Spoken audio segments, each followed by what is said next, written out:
Jewish girl woke up, she was terrified to find herself lying in a pile of dead bodies. Because 2 German soldiers had been careless, she somehow survived and managed to hide in a nearby villager's house. She thought she had found a kind soul, but the very next day, the villager took her by the hand and walked her straight to the front door of a German office building. Sensing danger, the girl started to struggle and tried to escape. The village woman rushed to help, and the 2 of them pinned the girl down and handed her over to the soldiers. But the girl took her chance and ran. The soldiers chased after her, but she was already hiding inside the chimney. They assumed she had jumped out the window, so they left without checking. She stayed hidden there until nightfall. To see if the coast was clear, she quietly moved a brick from the fireplace, peeked through the crack to make sure no one was around, then carefully crawled out of the chimney. But the door had been locked from the outside, and there was a German guard dog just outside the window. Scared of being caught, she went back into the chimney and slept there until the next morning. The following day, she woke up to the sound of a struggle. German soldiers were beating a boy right outside. She watched in horror as the boy was beaten to death, and his body dragged away without mercy.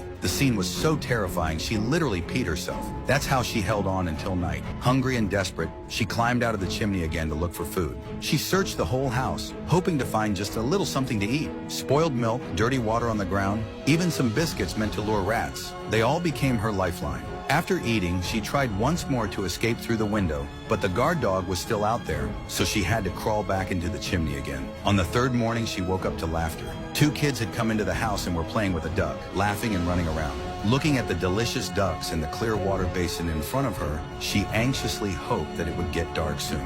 After waiting 12 long hours, darkness finally came. She crawled out eagerly and started gulping down water. Even though the water smelled of duck, it felt sweet at the moment. But the food was all gone. She searched the house again but found nothing. Then she tried the door, and this time, it wasn't locked. She quietly walked out of the room and found a pile of bright-looking apples, but she took a bite and found that they were all models. Looking through the window, she saw 2 German soldiers nearby, and the dog started barking again. She had no choice but to hide in the chimney once more. To survive, she started collecting every drop of water she could find and carried it back into the chimney using a flower vase. To pass the long time, she found a few picture books, slept when she was hungry, read books when she was tired, and chewed some bark to fill her stomach when she couldn't stand the hunger.